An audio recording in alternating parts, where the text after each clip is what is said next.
us, right? We all fall short of the glory of God. It says that in Romans, right? So like, why does he whatever talk I'm like subjected that? to, I'm not entitled to a good life. Like, I think even me living is a gift from God. The fact that I can talk to you is a gift. Do you think that applies to like infants? Yes. Unfortunately, yes. Damn. He said it, bro. He said it. He said, fuck them babies. This is one I've been saving or been wanting to watch. It's, I think his name is Alex O'Connell. I think that's his name.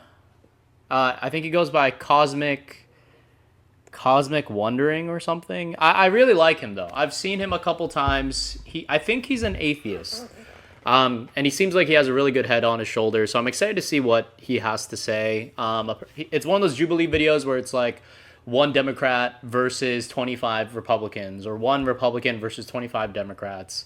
And I think it's pretty interesting. I'm less interested in what he has to say, because I already know he's going to probably be the one winning.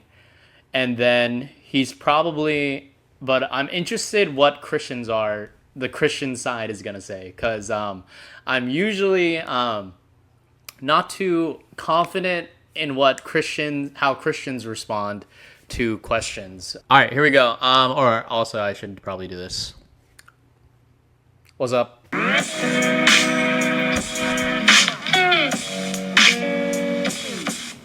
It's the lazy theologian, the clumsiest poet, stumbling through the poplar grove, and he doesn't even notice. Here we go. But when a child dies of leukemia, Could there be a purpose to it? did God command the ethnic cleansing of the land of Israel? I'm not saying the scribe made something up. I'm saying the scribe has a command. So where did they get that command from? From God. I had Jesus appear to me 3 years ago. I don't know what's God. happening there. I have to suspect it's some kind of psychological phenomenon. Hi, my name's Alex O'Connor. I'm an atheist and host of the Within Reason. Oh, yeah, I got his right. I think I said Alex O'Connell. My bad. Alex O'Connor. I like this guy. I've seen a couple things from him. For those who don't know, I was atheist, then became a Christian. So I tend to have a kind of background in seeing Christianity from an atheist perspective. I think a lot of people who grow up in the Christian community are very lacking in how to defend it and how to talk about it. And because they've been in such a bubble, it's something they've grown up in, they don't know how to address questioning, because questioning isn't really fostered or nurtured or even allowed in some Christian communities. What's theologian mean? It means... Oh, why is the text all the way down there? Chat box. Let me bring that back. Why is it like that? Anyways, doesn't matter. What's theologian mean? It means... So logian, if you ever hear those words, means the logian part means logos, which means word, which in English means study. So theo means God. So theologian means study of God. So the lazy theologian is basically somebody who studies God, but who's also lazy, pretty much. Anyways, so Alex O'Connor versus 25 Christians. Here we go again. And podcast, and today I'm surrounded. I'm rooting for Alex, man. As a Christian myself, might be able to change my mind. I am rooting for The Alex. first claim is that suffering makes God's existence unlikely. Wait.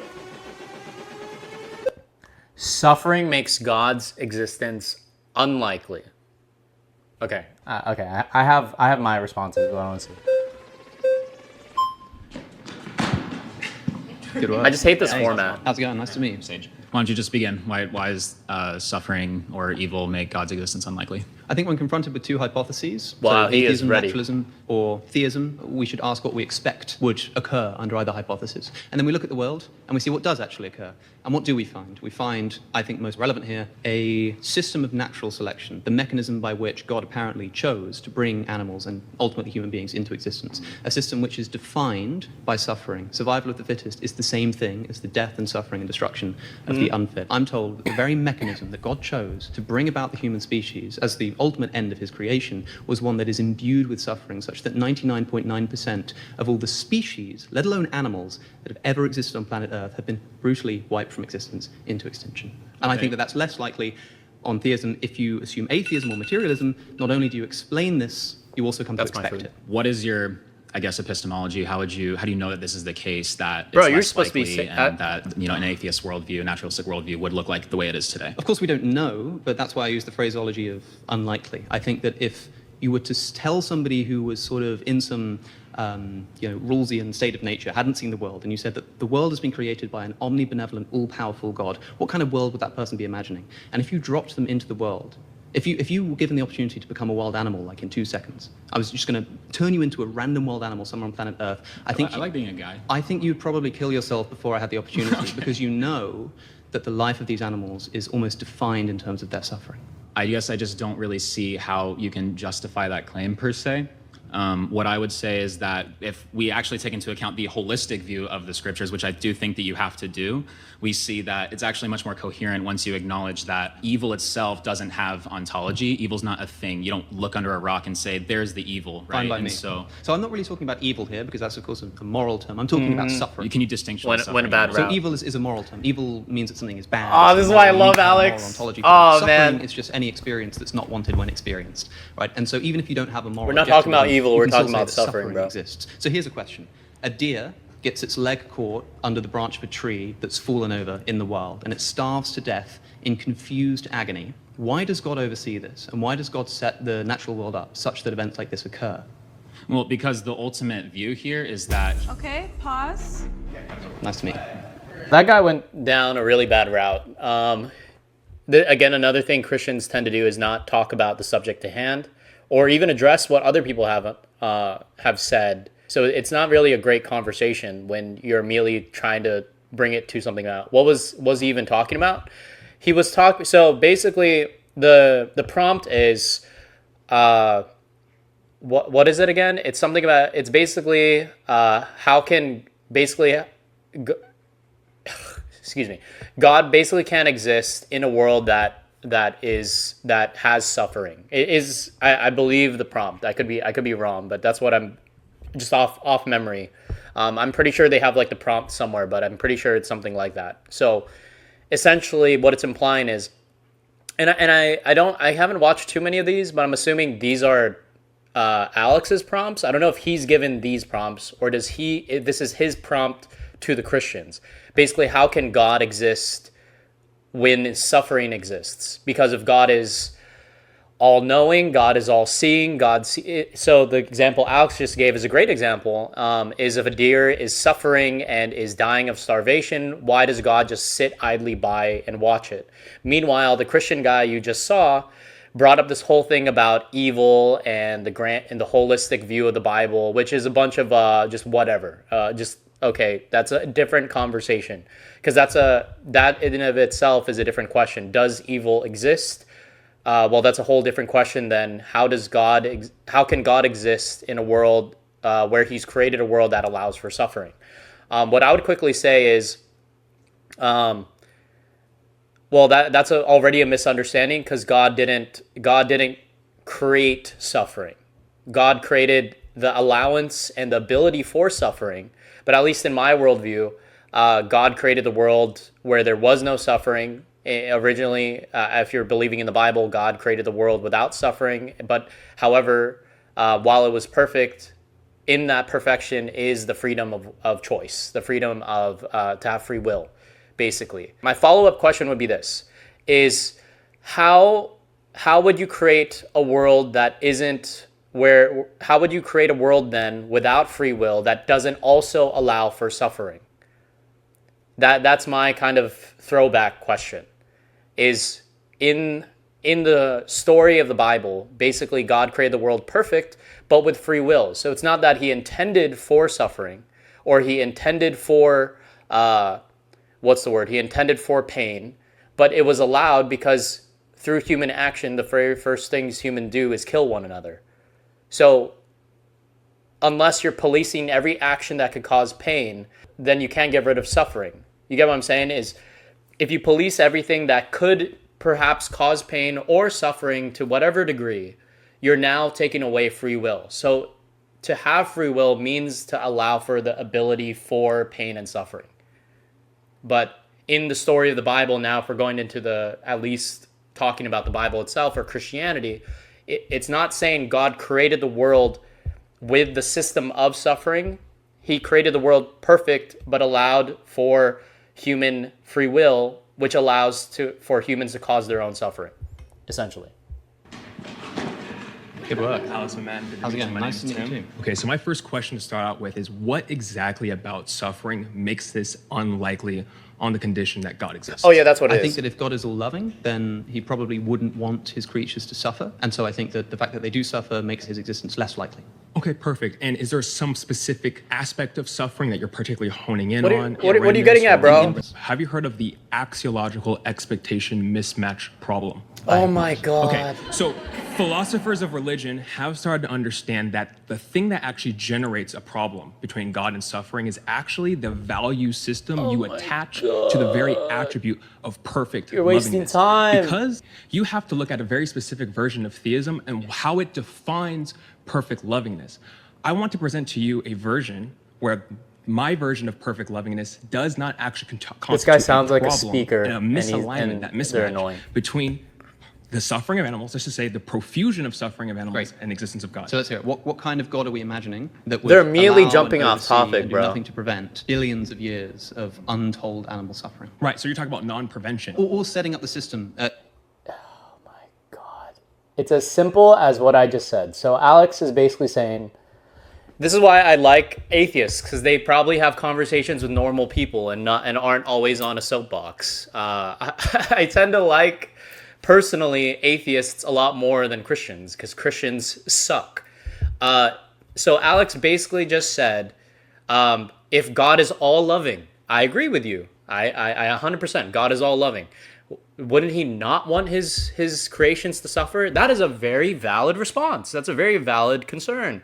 I would simply say, how can you be all loving and not allow for free will? In the same way that a parent can do all they can to protect their child, but their child wants to go, like if you say don't touch that fire, but they've never experienced touching the fire and it's going to hurt them, then and they still do it, do you just prevent them from living their life? Like, or if somebody's going to go into a relationship with a toxic boyfriend or a toxic girlfriend, doesn't matter who's going to get their heart broken, do you stop them? And how can you stop them without taking away some sort of free will? Free will, love cannot exist without free will. For God to be love or all loving, he has to allow for free will, which is to also allow for suffering. I'm not saying he creates or causes suffering, but he does allow for it because he has to allow for freedom, because that's in his nature in being all loving. What does fetus mean in Latin, type beat? I hate it. It's just so unproductive for Christians, when an atheist or a normal person is bringing up to you something just in the common slang, in the common language, just saying, if God loves everyone and you know he's all powerful and all loving, why does he allow the beings he supposedly loves to suffer? Oh my God, said perfectly, said very well, so simple. And then the Christian goes, have you ever heard of the blah blah blah blah blah blah blah blah blah? Logical expectation mismatch problem. Okay, now you're gonna take a minute to explain that. Now while the person listening to you is trying to wrap their hand around it, okay, now I want to propose to you. Well, the first part is I don't agree with the whole setting up the system part. So I'm not one of those theists that believes that God does this select and pick idea of creating worlds. I don't think that God actually creates worlds. I think that God lets worlds develop according in a certain way, but because God can oversee an overarching narrative, he knows exactly how he can redeem anything. The first time, sorry, go ahead. Could God have made it such that animals were all herbivores instead of carnivores and omnivores? Yes, he could totally do that. Okay, so had he done that, here's an instant way to reduce by orders of magnitude the amount of suffering that exists. Right, but hold on. That's particularly assuming a value theory already that I haven't told you I'm adopting that has a problem with the evil. So I have to give you my value theory first for you to show that misalignment. Okay, let's hear it. Perfect. Okay. What? So my value theory says that it's not the most important thing about a sentient creature is not what merely happens to them. It's about the total timeline of their life and where their life permanently ends. Meaning, if you were to judge an author of a narrative and the first few chapters, Oh let's my say, God, there's this a lot of guy bad things has happening. probably given talk after talk, and it's just on. This is again the problem with Christians. They're on repeat. They're not used to a conversation where someone was like, I don't know what the hell you just said. I have not read the Bible myself, but don't a lot of these Christian radicals kind of contradict the Bible a ton? Well, I think a lot of Christians, there's that phrase that goes, talk, what is it? If you can't walk the walk, don't talk the talk, that sort of thing. I think a lot of them don't even know what they believe. I truly believe in like the 80-20% rule, is that most Christians don't even know what the hell they believe. As a ex-pastor myself, I can speak of this from very first-person experience. A lot of people don't know what the hell they're talking about, and there's a lot of people who talk a lot to an audience who will always say amen and will always say yes and will just enjoy your passion and who are there week to week. So I call this like a carried audience. Is you didn't have to build that audience yourself, but they're going to be there and listen to you and cheer you on anyways. So a lot of Christians are basically kind of talking to themselves half the time, if not most of the time. And so when you have an atheist, and by nature, atheists will be a lot more normal. When they talk to normal people, they don't know how to talk to them without sounding preachy. Alex is just bringing up a very simple prompt, a very simple issue, a very simple question, and he could address it in kind instead of going down these rabbit holes of different theological and what do you say, epistemological, whatever, verbiage. And it's just annoying. Just say what you want and what you mean. Oh, yeah, you can't. Oh, yeah, I like what, this is why I like normal people, is Alex brought up another good thing, is if God could have made made all animals herbivores. But so I'll say in my worldview, God did originally make all animals and humans herbivores. That's how it is in the Garden of Eden. But in the same way that humanity, in the narrative of the Bible, sinned, you have Cain killing Abel just due to jealousy. That's an action that stems out of a natural feeling. Is jealousy unnatural? No. Is feeling scared unnatural? No. These are all natural things. And through natural feelings can cause, terrible action, can come out of it terrible action, is all I would say. So in the same way God allows for free will, there was always the possibility for suffering. In the same way there was always possibility for violence. But to specifically what he said about herbivores, okay, God could have made them herbivores, yes. But let's say God, again, this goes back to my policing and free will, should God, every time, let's say I had a taste for blood and I liked it, right? I have the ability to enjoy what I want to enjoy. And God created me an herbivore, but what if I like, eating, what if I enjoyed this taste of meat? I got to taste the blood. I got to taste, I don't know, I licked this cow and I enjoyed it. And then now I want to know what it tastes like. Does God throw an invisible barrier between me and the cow? No, it's just free will. The way God's love works is he creates a culture of love that naturally doesn't produce wrongful acts. But that's why there's the dichotomy of love versus sin. And I could talk more about that, but let's carry on. But the end ends with this crescendo where there's victoriousness, there's redemption, there's beauty, and everyone in the story actually endorses their entire existence that they live. They can look at their they can look at their total timeline, and they actually each subjectively come to the conclusion, I'm glad I was made, and I totally see what my suffering was for.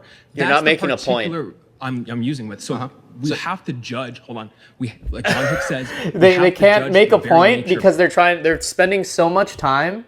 They can't make one point because they're spending so much time trying to preach. He's talking about, in my view, that God, he takes the total judgment, so you can look back on your life and say, be grateful. So now you've brought up a couple other problems. So are you saying the ends justify the means? Just because you look at the total of your life, the many actions and bad things you've done are now justified or now correct? Is that something you would say? But he's lost so much in this fucking preaching mode. Of God's lovingness, go the hell what away. He does in the end, not these few time slices that we observe right now. For you to show that there's a problem, let's say in that time slice, one of those time slices was murder or the grape word, are intrinsically cut off from being transformed into a life that they will endorse. There's a couple of theses on the table. Okay. But sure, go ahead. Okay, so are you talking about the end of their life is in their end of life on earth? Or are you said talking so about many big words, but nothing. Antemortem, postmortem. Okay, because if you're just talking about life on earth, then I would say that if you had an author writing a book and a character, if we were trying to figure out the relationship between that author and the person in the book, and that person in the book shows up for 5 seconds in the first chapter and is a child who almost immediately dies of cancer in an incredibly painful way, and there's no development, there's no sort of bringing back to life and suddenly everyone's grateful for it. It is just this miserable, tragic experience. And I asked, well, what did the author not want to do for the story of the book, but want to do for that character? Yes. I think it would be pretty damning. And also, when it comes to animals, we're talking about animals who are predated on from the moment that they begin existence. Absolutely. They sort of have disease. Zebras, when they're killed by lions, are often too big to be killed instantly, so they die over minutes with their windpipes caught in the jaws of a lion. Sure. How can this be developing a zebra, which, by the way, probably doesn't even have the same kind of first-person conscious experience that humans do in order to sort of rationalize and abstract and learn from their sort of past and morally develop in that way? They just suffer. And what kind of God could oversee this? Okay, so there's a lot of assumptions on the table again. Again, you're assuming a particular value system that I'm not laying I'll tell you what out. I'm assuming here. What I'm assuming here is that a good God would not allow unnecessary suffering to obtain. Okay, gotcha. What a coward. So we can Do you agree with that? We can talk about unnecessary suffering. We're talking about the justifying norms for suffering. You're saying it has to be in terms of necessity, which is an evil is only authorizable by God if it's in connection to a greater good or prevention of a greater evil, correct? If there's some kind of justification for allowing that. Yeah, but you're saying it's a necessary connection. Why you say, what's the term of necessity? So perhaps I should say He doesn't even know what he's talking about. Okay, so we both agree. I do not believe that God can authorize justified, unjustified suffering. Tell me how that example that I gave you, the deer with its leg starving, is justified. Because it's intrinsically... See, this is where you have an intelligent human who brings it back to the simple. This is what I tend to do when I talk to people, both Christian and non-Christian, is you have a very simple example, and he's talking about I can't even, but basically he just says, okay, that deer example, God is watching. Why doesn't he do anything about it? And why does he allow for it? He also gave a great author example, but yeah, he's bringing it right back to that because this guy's just everywhere. Redeemable, and the norms I'm working with is not this necessity condition that you're working with. Mine is about redeemable suffering, redeemability, or we call it defeasibility. If that suffering can be defeated within the creature's life, and I'll define what I mean by defeat, which is that they can retroactively look back at what they went through and integrate it into their life history, where they look at their life. I have to interrupt because the example I gave. Yeah, yeah, I know, dude. Okay, I'll sum up what he just said now. I understand. So he's using these big words, what did he say? Redeemable suffering. He's basically saying in the totality of your life, if you experience suffering, that by the end of your life, and he's probably assuming eternal life, you look back at the suffering and all the bad things that have happened and realize it was all worth it. Basically, all you had to say to make that point is I see life as less of a finite life here on the world and death. I see life in the terms of the eternal. In other words, the life we live on here on earth is finite, and it has no real measure or purpose, or not purpose, but no real measure or consequence on the eternal life. So we should think about our actions on earth as it is in heaven. In other words, what we do here on earth it has less importance to here than it is to there. So don't murder and all that kind of stuff because we're risking our soul. Whatever. Basically, but the problem, and here's the reason why I don't like that thinking. If you weren't caught up with that, I'll just say why I don't like that thinking is basically saying, oh, you got graped, you had an abusive father, you had all this kind of stuff. Well, it's okay because you'll have eternal life in the future. It's all okay because it'll all be worth it. Yeah, but why the fuck did I have to go through it, whereas somebody was privileged and lived in a mansion and had nothing wrong happen to them? How the hell is that fucking fair? This is the problem that Christians have who can't deal with these fucking issues because they live in their loony town. Like, I'm a Christian myself, again, an ex-atheist as well as an ex-pastor, but I am a Christian and a believer. But answer that fucking simple question. Alex, again, is asking a sincere, simple question, which is, why does God watch that deer and allow it to die? That's it. And my like I said, my only really follow-up is, I like this one example by a philosopher. I think he's a modern philosopher, but basically brought up the fact that a guy holds somebody at gunpoint in a grocery store, right? And then he fires the trigger. He freaks out, and then he shoots the trigger. He gets a little jumpy or trigger happy. He fires the trigger. That person dies. Of course, that guy's wife, not the guy who's shooting, but the guy who got shot, is probably sad. The guy's wife is probably distraught and says, "God, why is this is so unfair?" But at what moment in the shooter's life, does God stop him? Maybe he had thoughts of violence and wanted to kill somebody, or maybe he had a life that was down in the dumps and he was struggling and he thought stealing was the only possible way to make money or whatever. He made a ton of bad choices essentially. And then when does God stop him? Does God stop the thoughts that come to his head, that naturally come to his head? Does God stop him from getting on the bus or the car that got him to the grocery store? Does God stop him from purchasing the gun? Does God, you know what I'm saying? When do you want God to stop somebody's free will choice? At what point does God stop somebody's free will choice, but it also not be love? Because you can't have love without free will. So at what point does God stop an action and he doesn't take away somebody's free will? Is my throwback to most atheists. If it's one where the deer dies. Yes, the deer dies. But here's the thing.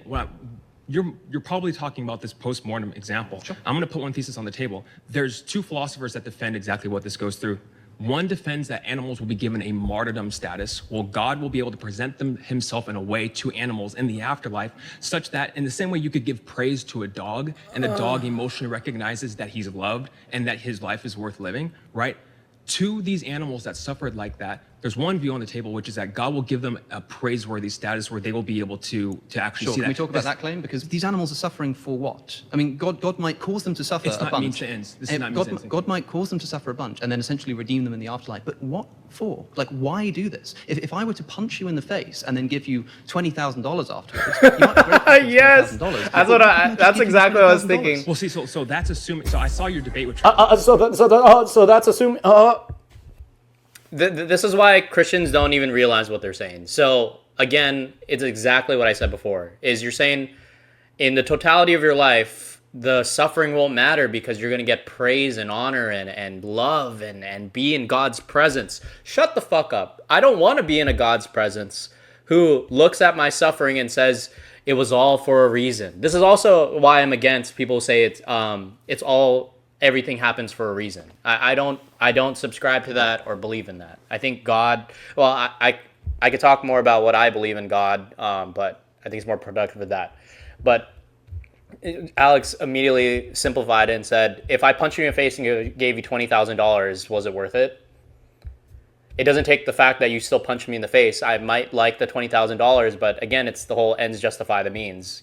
So you're basically saying God purposely puts us through. Well, I would be punched for $20,000 if anyone wants to punch me. That maybe not so hard that but I would definitely take it. But it would be worth it. But it doesn't take away from that how immoral God is. Yes. I would take the 20K. You've been voted that has out, nothing right? to do with the argument. Good stuff.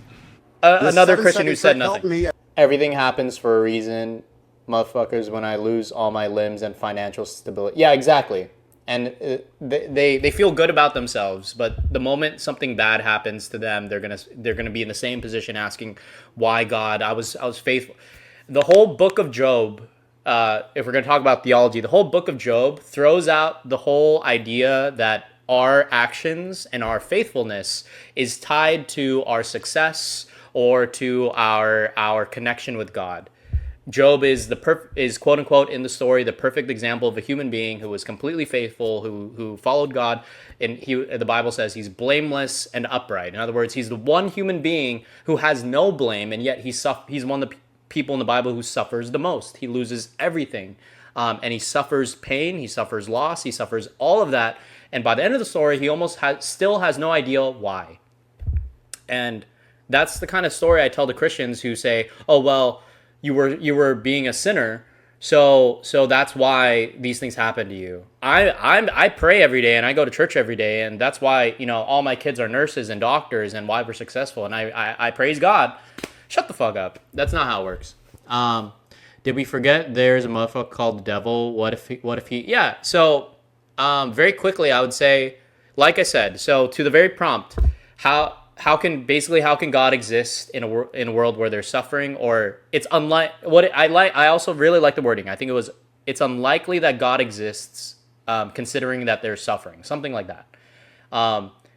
Which I can see why they say that, but I actually see the other way, which it's more likely that God exists in the fact that it's actually because of suffering that shows that God is loving. Therefore, God does care about our free will. In the sense that God can't be an unloving, just simply deistic God who just sets everything in motion. He has to allow for suffering. He doesn't cause suffering, but he allows for suffering, because without free will, without suffering, there can be no free will. In the same sense that without love, there can be no free will. They're two sides of the same coin. You can't have love without free will, but you can't give free will without allowing for suffering. So now how do you deal with that conundrum?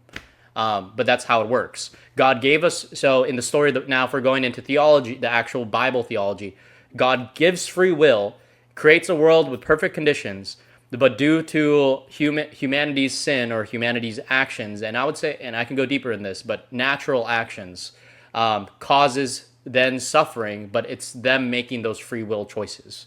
It's humans and the devil who allowed suffering to even exist. Or brought in suffering. It could have always happened, but it's not a system God wanted. But it's a consequence of the system God created, is what I would say. Hayden, nice to meet you. Would you say that theism or atheism better account for the idea that suffering exists in a purposeful way? Ooh, that's a good Depends one. exactly what you mean, because of course you might say that the world itself is more expected on theism. Well, I'd and say since obviously suffering, atheism, because there's needs less the existence of questions. the world, It's but just, it is theism. what it But is. Granted the existence of a material world, let's say, I think atheism. Okay. Why does suffering exist at all? Like in an atheistic worldview, what is the cause of suffering? Oh, well, because however life began, it developed. Well, in the atheistic worldview, it is what it is. It's actually a much easier explanation. But I think I want to see where the glasses guy goes with it, because if he's just asking it just to see, to be like, do you have anything? Then I'd be very disappointed, because atheists do have something. It's just a natural part of natural selection. But also you can't say that it, again, to the original guy, the first guy who brought up evil, atheists can't also say suffering is evil. It is what it is. It's as natural as gravity. Suffering is just a consequence of different organisms competing for life. That's it. Life and resources. Did we let's just blame Adam and Eve. Yeah, there you go. But if you guys want me to, I could talk about that, because how I see sin, I think is different than how most Christians see sin. In my theology, I see sin as a lot more of a natural cause than an evil force. And I believe a little bit less in evil. Like, obviously, I believe that evil exists, but the nature of evil is a little different than how I see most Christian rhetoric or the way Christians talk about it.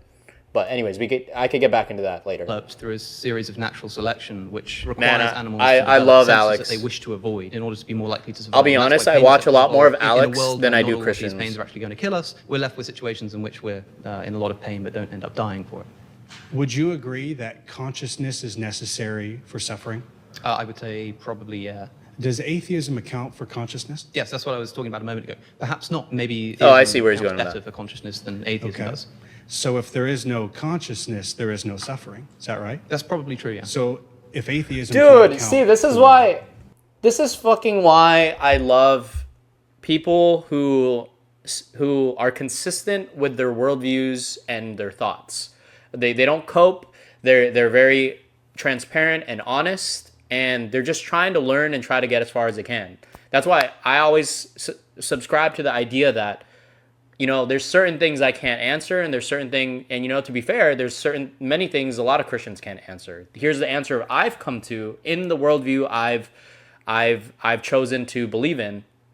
But in the same way, Alex, the guy brings up a good thing. Can to break down what he just said is because the whole prompt is about suffering, but the problem with atheism talking about suffering is suffering implies a consciousness. In other words, based in layman's terms, you have to have a free will mind you have to truly have a free will mind to even fathom or even have suffering. And in atheism, it doesn't really account for consciousness because things are just the way it is. Consciousness would determine that we are free agents, but atheism can't answer that because that's leaning more towards a moral answer. So I see what he did there, and I like it. Thankfully, I was not disappointed. But yeah, you can't. So basically, he's questioning the fact that atheists could even bring up suffering in the first place. Consciousness may seem to imply the existence of a conscious creator of the universe. We're here talking about, I suppose we're talking about Christianity. The claim was about God. But the God that you believe in, let's say, if we grant that there is a creator deity who sort of brings about the universe of conscious creatures. Have you ever I love heard of that the language. God hypothesis that Stephen Law popularized? It's a very smart thing so to do. the idea is that, like, imagine that there's a God. I'll give who to you brings about the world and the creates fact that there's a but does God. it That kind of maliciously language. because he wants human beings to suffer. He brings about a world in order so that human beings will suffer. Right? That seems like a plausible hypothesis. And even if you think that consciousness points towards God, the kind of God that a lot of Christians think is a sort of necessary quality of God, which is to be all-loving, might not have to apply here. Can I ask a question? Yes. If Christianity were true, is it plausible that suffering is necessary for God's purpose, for if his Christianity creation? is true, then I think it must be necessary because there'd be no other explanation. Okay, so we're not talking about whether or not Christianity is true. But if you're asking me if it's plausible that Christianity is true and therefore suffering is necessary, I would say probably not. Because I don't Okay. think suffering should be necessary or could be necessary. In an atheistic worldview, I would agree with you. It makes no sense at all. But okay, I would ask this question. So can I ask you Sure. why then, if God exists and wants to come to know everybody and wants to love everybody and does so for the sake of human beings, why he chose to imbue the world with so much suffering that is at least seemingly completely inexplicable? Are you a father? No. I'm a father. Oh, I like this guy. I want my son to become just like I am, better than I am, I should say. I want him to become the best that he can be. Is it possible for him to reach his potential without suffering in his life? Perhaps not, but there's Okay, so suffering is necessary. There are a few things I want to say. Okay. here. Oh yeah, that's kind of what I was saying. Doesn't apply to non-human animals. So Alex now, okay, so this is the actual nitty-gritty of this conversation. Is I would actually make it simpler, is to be that all-loving God, which Alex is implying, why allow for suffering? I believe that it is necessary to allow for suffering in order to be a loving God. In other words, you have to allow humans to make their own bad choices. The possibility for humans to make their own bad choices if you are to be loving, because without free will, there's no such thing as love. Then it's forced. But Alex just said that he doesn't think it's necessary. So I'm curious what he has to say. And he brought up similar to what I said, is as a parent, you can't force your child to live the life you want them to do. And so he's implying what I was saying. He's basically saying the same thing, is how can you God can't force us to live a life that doesn't allow for suffering by our own hands, sort of thing.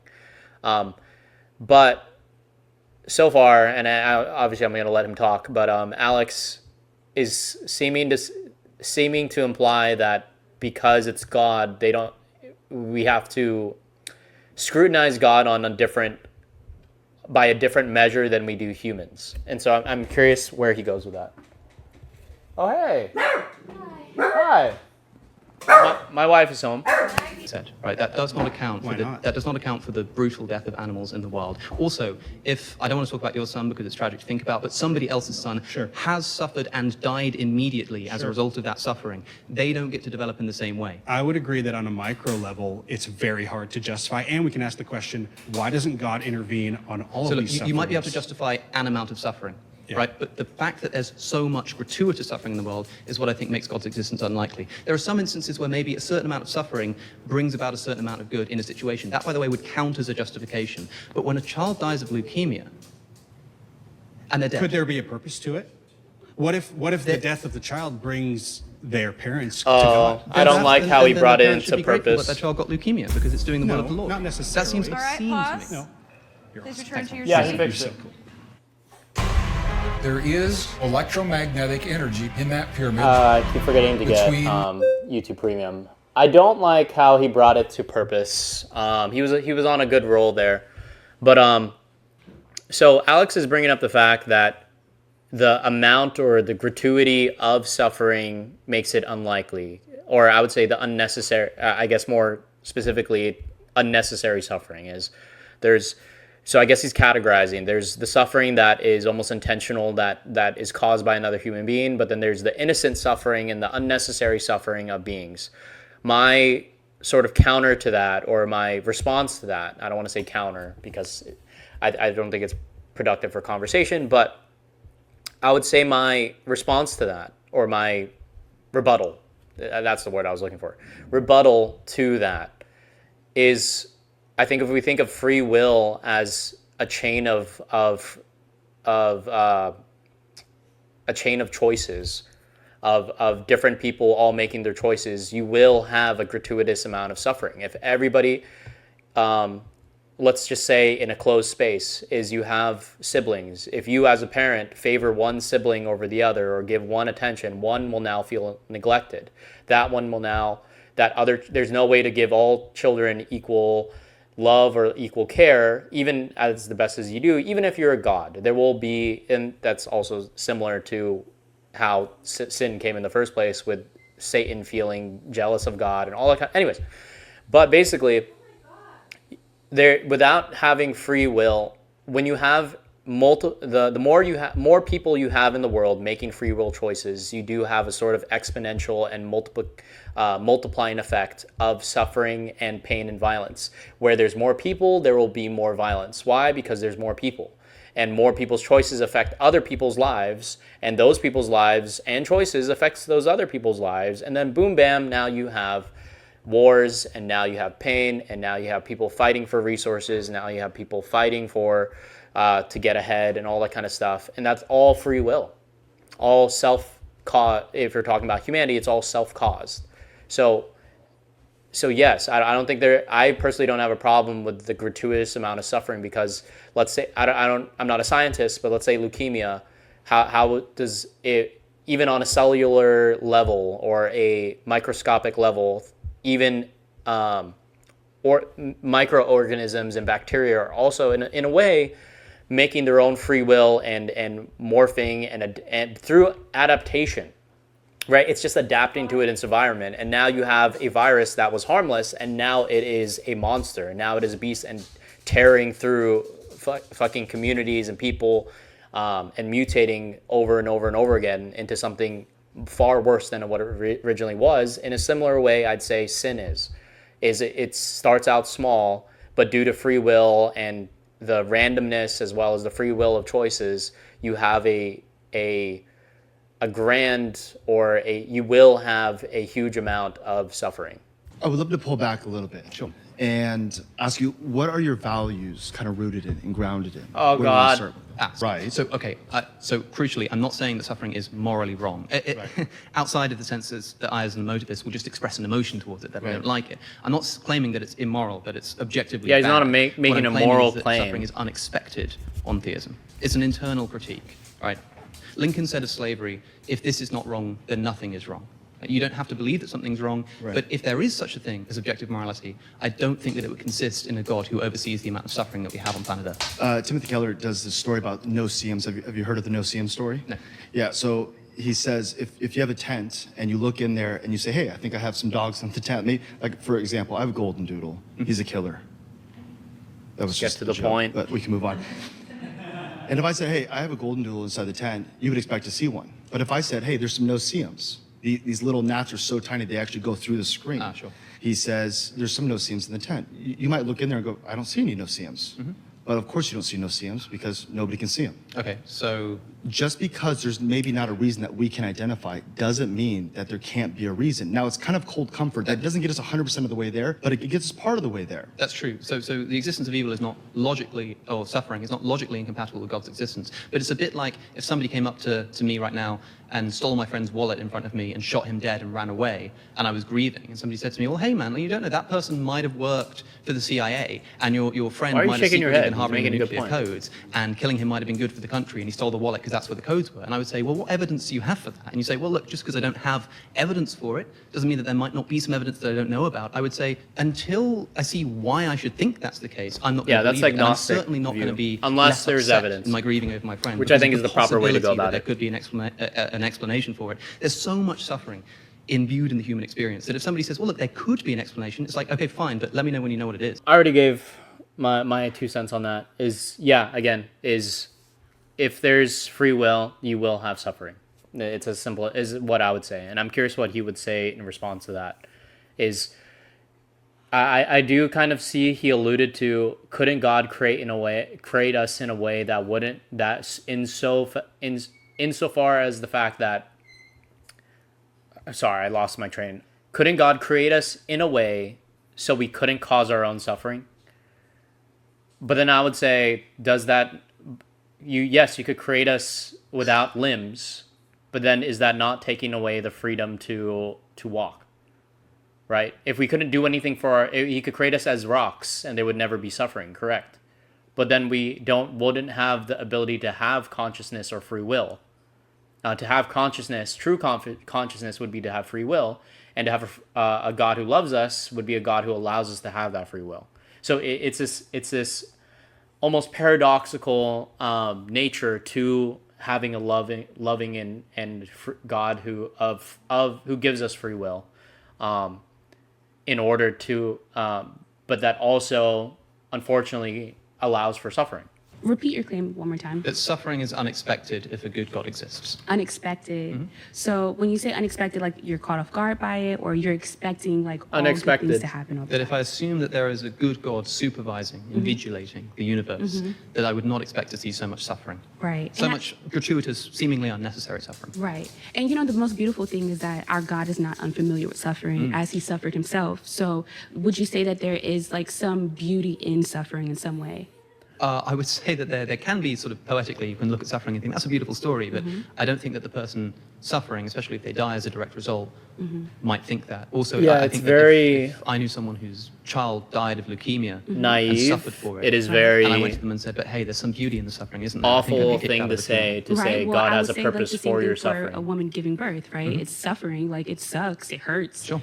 But imagine you could have the This giving isn't a birth without the sermon, pain girl. of giving birth. Right. Would you prefer that?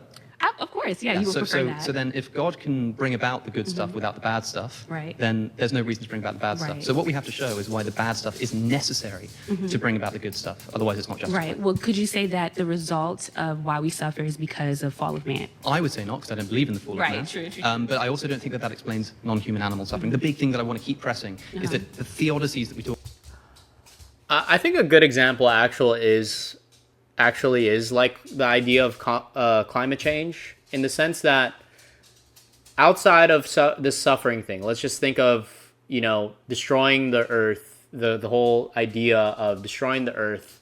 I think Joe Rogan made a good example, is, somebody, well, I don't know if he said these exact words, but I see it as, if somebody farts in a room, you're smelling that fart, right? Even if they're at the very end of the room, that fart is in the room. But farts are created by, that's my dog running around, by the way, if you're wondering what that noise is. But if somebody farts in the room, you're going to be smelling that fart. And if you smell that fart, that means some of their fecal matter particles is now in your nose and now into you. So let's say whenever you start your car, right? You start your car and you create gas. That gas goes somewhere and is in the air somewhere. Now you have a ton of people driving around. Now, is it inherently wrong to drive your car? No.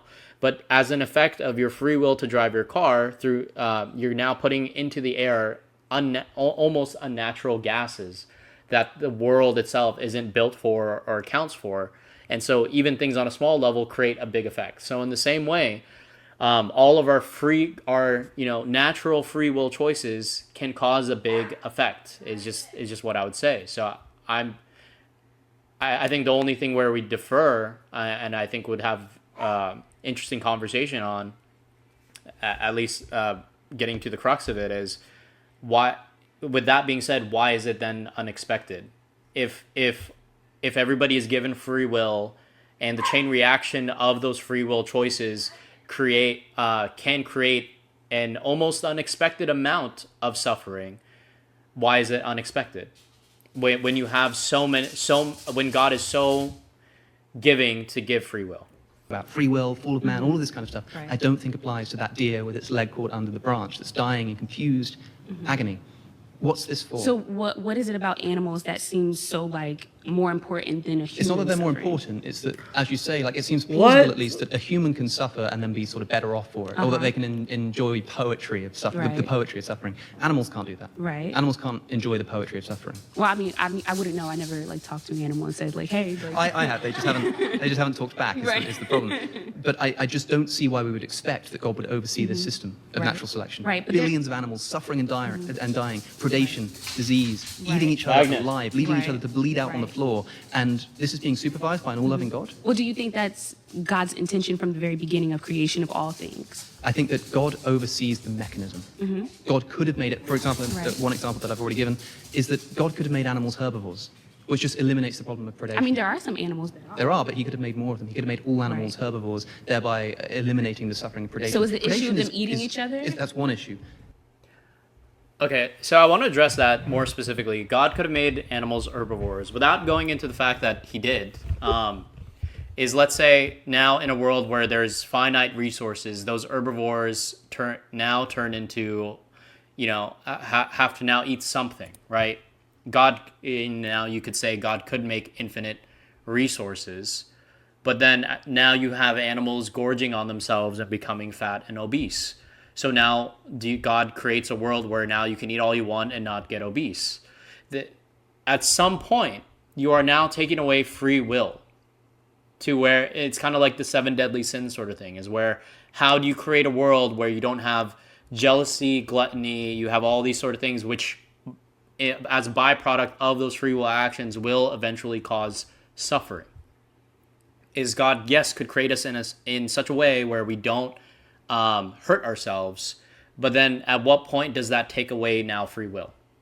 So what is now the solution if you are constantly having to go around stopping things? I love the episode, for example, in Futurama where Bender tries to be God for a day. Every time he tries to fix something, it just causes a chain reaction of terrible events. And I think that's a great depiction of how difficult it would be to hold the universe together or hold the world together or to stop humans from doing human things. David Attenborough once said of his documentaries, people who complain that we put too much violence in the documentaries should see what we leave in the cutting room floor. The animal world is just filled with unimaginable suffering. Right. Just predation is But there's also cute unimaginable. things about otters holding hands so they don't That's true. swim away. Well, I think again, to what that other guy said, I think it's interesting he keeps bringing up animals. But to animals, I don't think they really have, well, that's a whole different debate, but let's say, I'm just saying they don't really have consciousness in the same way humans do. They may have feelings and it may feel like consciousness, like, ow, that hurts. But animals don't have sense of monogamy. Animals don't really have a sense of, what's the word? For example, you feed a dog.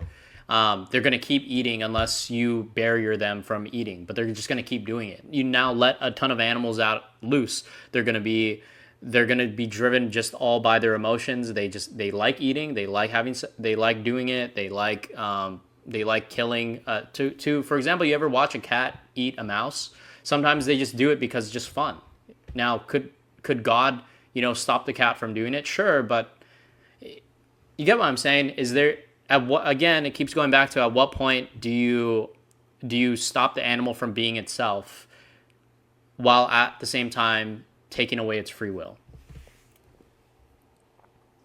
Could you have that without the suffering? That's the question. Another Christian who said nothing. There's a myriad of problematic things we see in Scripture, from genocide to misogyny to slavery, right? And I would say that we find genocide in Scripture. I would argue, though... Do you agree with my claim? Yeah, I think it's in Scripture. Yeah, I mean, I think it's in there. Okay, right? well, thanks for watching, everyone. Yeah, this is good. Yeah, good stuff. So, Hey, what's I up, mean, Spud? here's Glad what you can I make it, would man. say I ought to do with this claim as a Christian, if you're okay with entertaining that idea, right? So we see mass murder in Scripture, right? And so one of my greatest friends, Rabbi Josh Stanton, he's a rabbi, the Hebrew Scriptures of his, that's where we're finding these genocides, right? And Yeah, so to spell it out, we've got, I think the two most problematic are in 1 Samuel 15, the destruction of Amalek, and in the book of Joshua, the destruction of Jericho and the destruction of Ai. So for the sake of the audience who might not know about this, in 1 Samuel, for example, the Amalekites are a Canaanite tribe. They're in the land that's been promised to Israel. Israel are instructed through the prophet Samuel. King Saul is told to completely destroy the Amalekites, to leave nothing alive that breathes, kill man and woman, child and infant, cattle and sheep. And in fact, when Israel does as they're instructed... Dude, chill out. Stay. My dog is going crazy. Sit. Good boy. There you go. Chill out, man. Okay.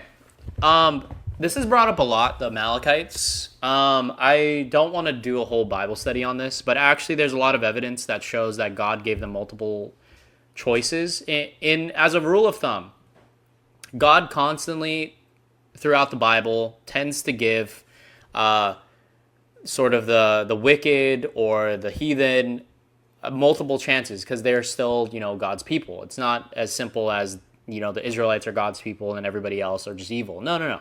God gives them multiple chances to leave. And there's also evidence that many of them did leave. And so it wasn't as big of a massacre as people thought. But obviously, again, not to get around the actual massacre, but God did give a chance. Now, there's a whole argument about, at least within Christianity or theology, of when it's God's will, is it still considered, what's the difference between God using his people to enact justice or enact judgment is the word, versus him sending down hellfire? If God judges a city or judges a village based on wickedness, what's the difference between him sending the Israelites to wipe it out versus raining hellfire? But there's also the caveat that God also gives a chance to individuals. There's God judging on the national level, which is, for example, Sodom and Gomorrah. He judged the entire city, but then he gave time to leave. And if you want to, it's in the same way that we believe that there's judgment coming for the rest of the world. God gives the world a chance to make their choice. But if you want to stay with the world that's about to be burned up, then that is your choice. Saul decides to keep the king as a captive, and he also saves the best of the animals. The prophet Samuel comes to him and says, "What have you done?" And he says, "Well, we kept the best of the animals in order to sacrifice to the Lord." He's talking about and that. Says twice okay, there's that there's God other regrets that he examples of made the Saul king. Amalekites. Why does he regret that he made Saul king? Because Saul didn't follow his commandment to completely destroy the Amalekites by keeping the king alive and by keeping the best of the livestock. Saul says, "We kept the livestock alive to burn as a sacrifice to the Lord." Yes. And Samuel says, "What pleases the Lord more, burnt offerings or the following of his commands?" Sure. And so we know that we're talking about what I would define here as a genocide. Yeah, so it's in there, right? And I would say this is a great place where things like progressive Christianity serve us quite well. Not in the idea that God is progressing, but humanity is progressing further to a greater understanding of God's ethic and justice. I would also say when I look at Scripture, I would actually be opposite from most of my contemporaries here. I don't read it as 100% literal. Like, I don't need Scripture to be a history book, a literal book. Oh, so you're not I a look good at it and I example say, to well, listen what is to. this telling me? And it's a awful story. Might I say a story for us to have to go through and navigate, right? And I would go back to my friend again, who is a rabbi, who we had this conversation just in friendship about how he reconciles with the Holocaust. I haven't been a part of this genocide, but he's talking about the one you're referencing in Scripture, right? I wasn't around for it, but this is one that is in relatable human history that we can have family members that were a part of, right?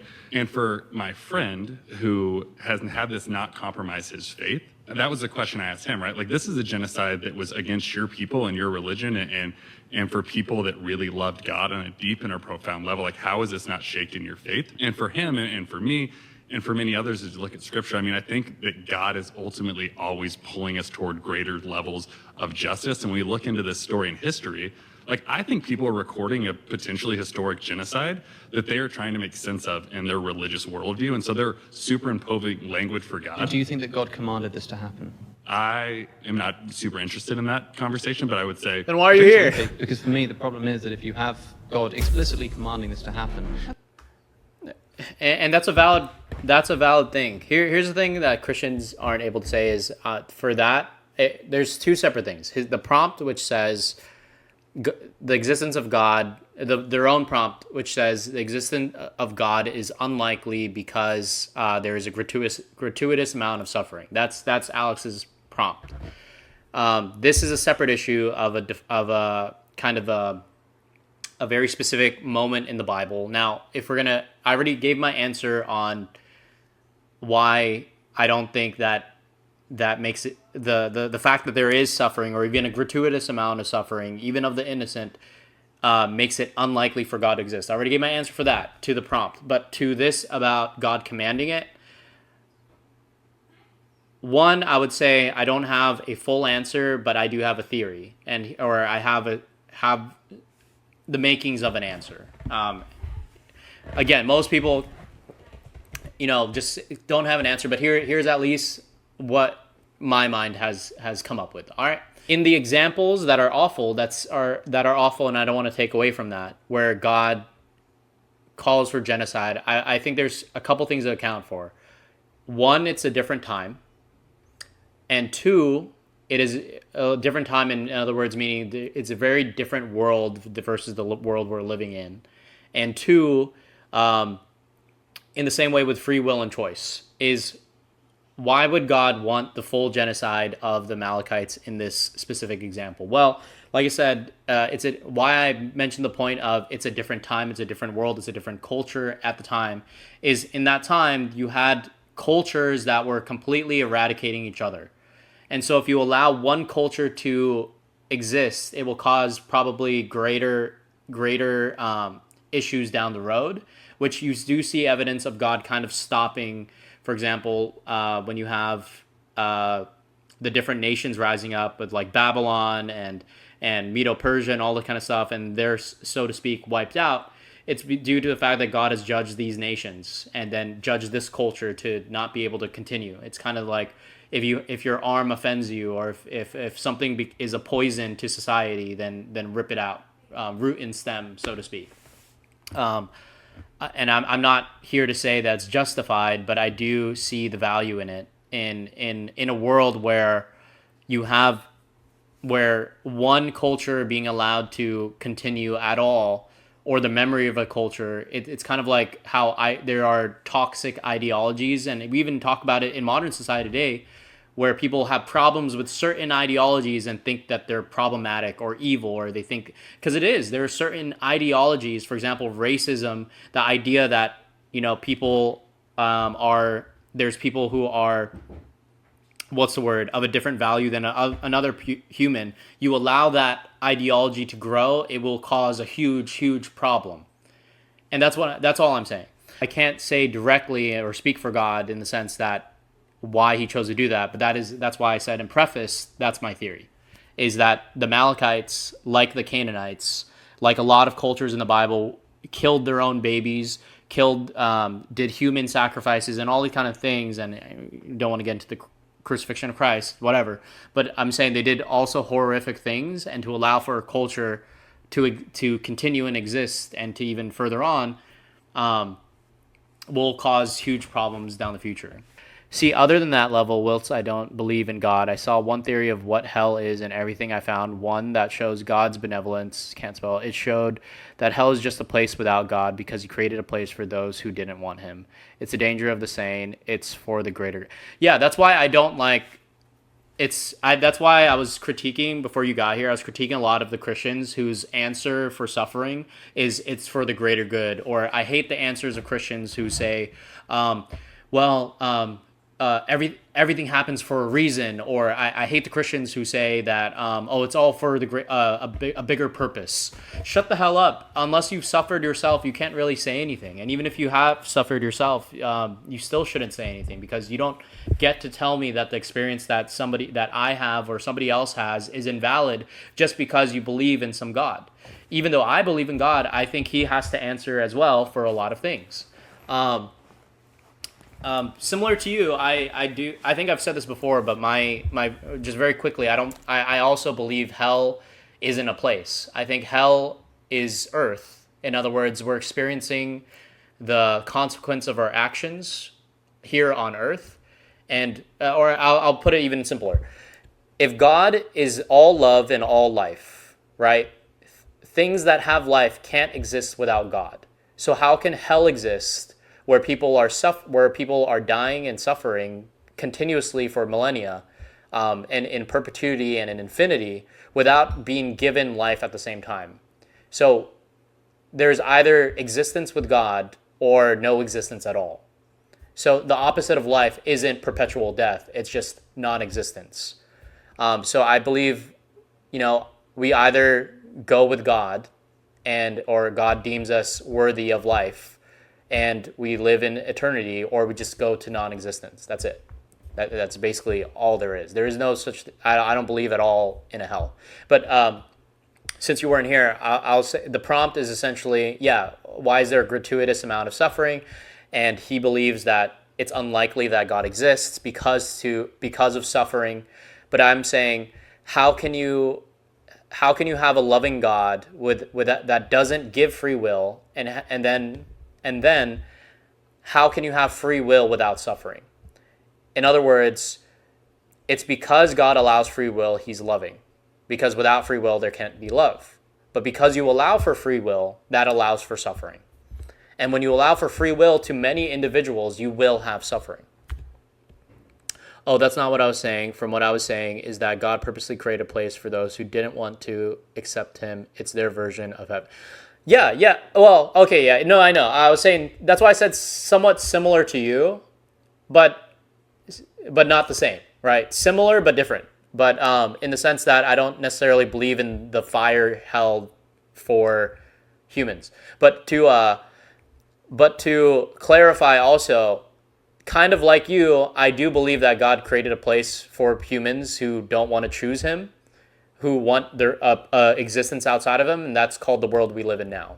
In other words, in my theology, God gives us a choice for, so to speak, eternal existence with him, or just live your life in the world that is going to expire. That's basically it. So it's in a similar way, except the place that you're referring, or the person you were talking about is referring to, I think is here, and I think that's fair. And whether I go to that place and he deems me to go there, it's up to him. But I'll live my life. I think you're asking the Bible to do what it wasn't intended to do, is what I would say. Sure. Hey, thanks. You've been voted out. Please return to your seat. I don't think this guy said anything. I'm sitting. I'm sitting. What? Okay. If he touched it first. Then yes. I need to get down the adrenaline just a little bit after that run. I think what you bring is interesting. I think, if we were to look at the literal definition of Bible, I think we can see that God commanded a person to commit genocide. So I think we're aligned there. You mean the definition of genocide? Yes. Yeah. So with that being said, though, I think when we look at Christian theology, why does he look like he's about to cry? Adam and Eve decide to disobey God. Technically, we're all subjected to he's like death, perpetually subjected to the not wages to of make sin, fun of the him. penalty of sin. Well, kind of. I'm not a perfect person. I deserve the worst, right? And that's because, and the only reason why I'm happily breathing is because Jesus saved me, right? And so when we look at this pretense, because we fell, I know this is a very unpopular thing. God can do whatever he wants, right? Whether it's, genocide, putting us to death, we've talked about suffering and all these things. So can I ask you a question then? Yes. Suppose that you woke up tomorrow and you've been sort of transported into Canaan. You wake up and you're a Canaanite. Yeah. And you think you haven't done anything particularly wrong, but you're a bad person, you're a sinner, right? And then the Israelites come knocking at the door, and you know that they've been sent by God. And they come to your door, and you say to yourself, well, I know that this is the will of God. Even though it's really horrible, God can do whatever he likes. So you say, please don't kill me, Mr. Israelite. Instead, let me first betray my family to you, because I know it's the will of the Lord. Would you allow that to happen? I will contest it with this, right? We all fall short of the glory of God. It says that in Romans, right? So why does he whatever talk I'm like that? subjected to, I'm not entitled to a good life. I think even me living is a gift from God. The fact that I can talk to you is a gift. Do you think that applies to infants? Yes. Unfortunately, yes. Damn. He said it, bro. He said it. You said, fuck them babies. Damn. Now, I think Alex brings up a good point. And that's another thing I wrestled with as an atheist is, what about the innocent? And while I do agree on the theological level that none of us deserve life, I don't think that depicts a loving God who looks at an innocent life here on earth and allows them suffer. So again, to my response to that, again, there's a pattern of God constantly giving the wicked. There's two parts. God will judge a nation as a nation. In other words, as a people, as a culture. But God always gives a chance for the individual. And you see this all the time where God gives warnings that this thing is going to blow up. There's a bomb. Think of it like there's a fucking bomb and it's about to blow up. In other words, call that bomb judgment. Judgment is coming for Sodom. Judgment is coming for Canaan. Judgment is coming for the Amalekites. Judgment is coming for Jerusalem. Something is coming. And you have multiple examples in the Bible where you have God's people littered throughout who come from nations that were judged because they had chosen to defect from those evil cultures or from those evil places or from those places that had been judged. God will never judge the individual but God will always judge like the nation. God judges. That's how it works in terms of like the group versus the individual. But to all individuals, he gives a chance. But if God had Lot warn the city, for example, God told Lot to warn the city about that the city is going to blow up, the city is going to be turned to fire, and then only Lot and his two daughters got out. Similar to Jonah. Jonah tells Nineveh to turn away from their ways. They all repent, and then God doesn't throw down fire. Anyways, so basically you believe atheists believe what? So basically you believe atheists' belief that death results in nothingness is true for them, but not for Christians. Sorry for straying off. No, you're good. You're good. I love this question, as you know. Wait, let me wrap my head around that. So basically, I believe atheists believe that death results in nothingness is true for them, but not for Christians. I don't know if I'm answering this properly. Maybe you could clarify that. But no, I agree with them that at the end of everything is nothingness. In the sense that, let me clarify. Is if you do not follow God, and I don't mean call yourself a Christian, because I also believe God judges people, again, on an individual level. There, like I've talked about, there is the parable of the sheep and the goats, where you have a ton of people who don't know why they went to heaven in the first place. But then God says, Jesus says to them, as you have treated the least of these, you've done unto me. In other words, how we live our lives and how we live to our own moralities and how we, most of all, and most importantly, how we treat others is the biggest indicator of where we quote unquote end up. All I'm saying is, regardless of atheist or Christianity, depending on your character, your morality, and how strong you hold to your virtues, we will be judged on whether we go to heaven or, more specifically, exist with God. If we are judged the other way, all that's left is nothingness. So I'm not saying atheists go one way or Christians go another way, because I don't think just because you call yourself a Christian, you go to heaven. There's like a lot of evidence that say basically just because you're of Israel doesn't make you an Israelite. So very similarly, that's why I don't go about trying to convert people to Christianity or convert people to join a certain religion, because sometimes I think religion can be toxic and put them in the wrong place because it does worse for their character, if that makes sense. But I don't know if I answered that properly. So let me know if that made sense. But in the sense that there is no death, there is death and nothingness unless you go to God, unless God takes you, or whatever the word is. So atheists can reach heaven for being good, but hell is just ceasing to. Yeah. Okay, so you thank you. I was struggling with that because I was trying to answer your question, but also like clarify my theology. Yes, absolutely. Well said. Absolutely, 100%. Atheists can go to heaven. Absolutely. Atheists absolutely can go to heaven, but hell is just ceasing to exist. Yes, absolutely. The suffering only happens here. There is no hell. It's just ceasing to exist. And Christians and atheists alike can go to nothingness or heaven. Just like, again, in the parable, I think there's going to be what I personally theorize there will be a lot more atheists than Christians. In the same way, you see a lot more Gentiles than there are Jews. at the time of Jesus coming. The Gentiles it was mostly Gentiles who followed Jesus, and you see this pattern over and over again, that the so to speak chosen don't practice what they preach, and it almost causes creates their own ego, which is their own downfall. So you have the Jews who are supposed to be Jesus' people reject him, but the Gentiles accept him. So in the same way, I think a similar thing will happen in heaven, where you have the people who just were living their lives trying to be the best person they can be and try to be the best person to others they could be, find themselves in heaven and be like, why the hell am I here? Like I've said, I don't think heaven, you can't have a place that's perfect unless everybody in character is perfect. Again, it goes to the problem of suffering, and I think that's God's solution, is to create a culture, a heaven culture, in other words, where everybody is loving and cares for the other more than themselves. How do you do that? This is the whole parable of the wheat and tares. Let them grow together and let them experience the life on earth together, and let them see what it is to suffer. Let them see and kind of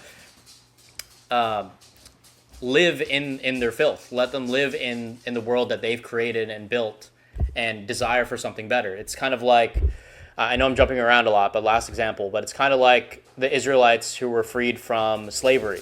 Is the moment they were taken out of Egypt in the Bible, the entire time they're being taken to Canaan, they're all desiring to go back to Egypt. They're all complaining, they're all doing that. And most of the people who were rescued from Egypt died in the wilderness. Why? Because they weren't of the mindset to desire for better. And I think that's just true for a lot of human beings, is that a lot of human beings would rather choose, depravity and the bad, if it's familiar, than to work hard for something better. Do you think infants are deserving of the treatment they're given in 1 Samuel? I think because we all fell, yes. I'm sorry. You've been Damn. Please return to your Damn. seat. That is a theology, though. Is that... But... See, this is, again, where Christians are terrible at talking about their own worldview. Is where, yes, it is very true, the Bible claims that we deserve nothing, but we're talking about God's morality, what Alex is getting at is God's nature, God's character, and obviously his existence. There's the part where legally in terms of the Bible, we are sinners and we deserve nothing. Yet the Bible also proposes and implies and makes the claim that there is an all-loving God who is merciful and cares about us and is quicker to forgive than to condemn. So how do you wrestle with that, and then God not care about the person suffering? And that's where I like how one person said it, is while we deserve nothing, God seems to believe we deserve everything, and that's why he's a loving God. And that's the God that is being scrutinized here, which is, how can God be all loving and allow suffering? And again, for the millionth time, is how can you have free will without suffering? And I don't know if that's how he would respond, but so far from what I've seen from Alex, is his response to that is, why not create us in a way that doesn't cause our own suffering? I just don't see how you would do that. Good to meet you. You create us with arms to create, but we use it to punch each other. Okay, I disagree. I'd love to look at the case of the Amalekites in 1 Samuel 15. Sure. So 1 Samuel 15, it says, he uses that phrase, every man, woman, child, and then the lists off the animals, right? So we presume that by the end of that, if only Agag and the animal comes back, that they're all dead. And then they show up later Again, in the chapter. Yeah. chapter 27 and chapter 30. Wow. Even Alex King is very Agag, well read. His descendants come up in the book of Esther. Yes. Right. So like if we're saying, just for example, we have verification that there are children related to the Amalekites who must have been there because it's Agag's children, where else would they be? And they're alive because his descendants go on through Haman, which comes up in Esther. So how do you reconcile There are a few that? things to say. Firstly, one of the points where some of the Amalekites come up again, it's explicitly said that these are people who escaped. And so it's possible that God commanded that all of Amalek was destroyed. And the word harem there means utterly destroy. That might also involve a driving out of the land. So it's possible that some of them escaped, and that's where we get the descendants from. That seems totally plausible to me. The question is, did God command? Yeah, that's what I was getting about By the way, earlier. genocide includes forcible expulsion. Yes, so that's why I said there's the two parts. There's a pattern that God tends to do. Is God gives sort of multiple calls to action to leave these places or to vacate, for, like I said, in Sodom and Gomorrah, is God gives a place that he's judging the individual's chance to leave. So that there you have the escapees, those who have left and who want to distinguish themselves from the heathen nation. But then when God calls genocide, at least I would say I do agree with the theology that there is no really difference between God sending down hellfire on a nation versus God sending his own Israelites to wipe out a nation. But God does at the same time give chance. And I would say, in the same way, what's the difference between that and if you believe in the final judgment, which is God judges the entire earth and not the nation anymore, is God is God not doing the same thing? If God, gives all his people a chance to repent, to distinguish themselves as the wheat and tares, to distinguish themselves from the tares, to distinguish themselves as good people, as people deserving of life, and then practically does the greatest ever genocide ever known to ever history and man. So that is my more biblical response. There's no difference between that, because it is still God's judgment. It is still nothingness and death. What I'm looking at here is, did God command the ethnic cleansing of the land of Israel? Easily, from people yes, like he the did. Amalekites, He people did. like Ai, people like Jericho. But those are And I the think answer is Amalekites clearly who yes. chose Like, not for to example, leave. Do you think that acts such as this is why God seems less prevalent now, as he is fearful of creating mistakes such as... Ooh, that's a good question. Let me repeat that again. Do you think that acts such as this is why God seems less prevalent now, as he is fearful of creating mistakes such as this? Wow. Very deep question. So let me reel back a little bit. If God is all-knowing, that must mean he knew when creating us we would make these mistakes that we did. Mistakes in quotes, just because I don't know how to probably... No, I got you. Was God... So I would... I'm not asking a question with a question, but I'm talking like self-talking, but if God is all-knowing and he knows past, present, future, that meant he knew when creating us we would make these choices, but it was our choice to make, if that makes sense. He allowed us to make these choices, which did cause about these problems, that caused about suffering, that caused about genocide and all these kind of things. But I think at the same time, I don't think that takes at all away from his ability to love. Because again, you can't have, again, in my theology, you cannot have love without free will. And in free will, there's the possibility of suffering. In the same way, God didn't create murder. God didn't create murder, but we did it anyways. In a way, it's almost, yes, he can do everything about it, but also he's rendered helpless to do something about it because he values our free will so much, if that makes sense. God's love and free will are one and the same, or desire to give us free will is one and the same. In the same way, God allows us to live out our own consequences. So, at least in my theology, the what we're living in now is just the result of our own consequences. There's a great book by C.S. Lewis called The Screw Tape Letters, where the devil's like basically talking. It's a whole book where demons are talking about humans and deceiving them. And basically, like, there's this great part, I'm going to misquote, but basically there's a great part where basically the demons are talking amongst themselves and basically saying that they don't really do much to make humans do what they do to each other. All they do is simply like push us in that direction, but it's like seems very easy for them. Like we're very easily prone to violence and to horrible acts. And I agree with that. I think humans, similar to animals, are very, driven by desire, driven by greed, driven by a want to elevate oneself, and at the cost of and sometimes in the worst ways, at the cost of other human life. And I think we do it on a micro level, but for example, when people it's like the healthcare stuff, not to get political, but it's like the healthcare stuff where one person's actions, which to them, where they take away healthcare or they don't give proper healthcare because they don't want to waste the money, because they want to make more money. Is wanting to make more money a bad sentiment or a bad motivation? No. But through that motivation and this desire for money, you are causing the deaths of hundreds and thousands. Are you purposely causing the death? No. Is the motivation necessarily wrong? No. But in this chain reaction of motivation and free will and consciousness, you have a horrific consequence of human life. Less theologically, but I dislike the separation from humans and animals. We are one. Yeah, I agree.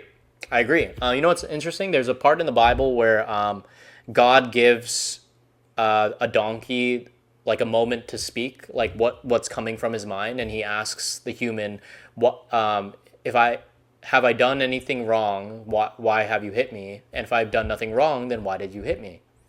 And it's kind of sad when you hear it. But I also believe the animals and us aren't far apart.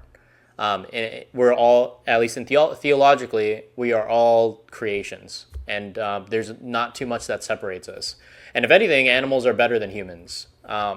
You can kind of see a pattern with me is I don't think very highly of human beings or what we choose to do. Again, I think human beings having free will is very dangerous. Now, animals also do terrible things, but without the conscious choosing of those things. Okay, but you think that God definitely commanded the killing of? No, I don't. Yes, I do. I think that's hyperbolic phersing, and I know I've heard you say it before. I know they say hyperbole, but yes, I think you can't get around. There are hyperbole in the Bible, but he did say that. Which you says can't that Israel was wiped get out around and their that. seed was utterly removed. It was gone, and so we've got like comparable phrases used in other ancient Near Eastern communities in their historical texts that talk very similarly, but like we know that the Jews persisted to exist in Israel, even though the Egyptians said that they were no more. And that text explicitly says man, woman, and child. In Joshua chapter 8, when Israel had finished killing all of the men of Ai in the fields and the wilderness where they had chased them, and by the way, earlier it says, not a man remained in Ai or Bethel who did not go after Israel, because Israel sort of draw them out of the city and they pretend to run away, and Ai runs after them. It says, not a man remained in Ai. It then says, when Israel had finished killing all of the men in the field and the wilderness where they chased them, and when every one of them had been put to the sword, the Israelites turned around, returned to Ai, and killed everyone who was left. If there was not a man who was left in Ai who hadn't run out and been killed in the wilderness, when they turn around and kill everyone who's left, who is it that they're killing? It's the women, it's the children. We're then told that 12,000 people fell that day, all the people of Ai, and it says 12,000 men and women. So we know that women who were non-combatants were also killed. Even if there's hyperbolic language being used here, we know that we're being told that specifically 12,000 people died, including non-combatant women. Okay, so I think, for example, in 1 Samuel 15, these are ancient texts. It's literature, so we don't like go over and above like how interpreting literature works. So even though like the text can saying this is what God said, well, it's still in a literary form. Do you think God said that? Do you think it's accurate? Well, I mean, I wasn't there. I didn't hear it. I think that the Old Testament scripture is inspired, and I think that it doesn't fail in its representation of revealing God. Like, for example, like we've talked about in the New Testament, right? John chapter 2, he puts the temple expulsion moment at the beginning of his gospel. Do I think that John is actually concerned with the chronology there? No, I don't think that. I think it's a literary tool. Sure. And I think the Bible is full of that. They're literary texts, and they're assembled in a certain way. So I don't think that necessarily that means that God was the one using the hyperbole, but that the scribe recording the events and sort of summarizing what happened says, okay, so God commands to attack the Amalekites. But does that mean that God is the one? So far out of all the people who have come up, I think this is the first Christian on the Christian side who knows more of what they're talking about. I do agree that there are many points in the Bible that are hyperbole.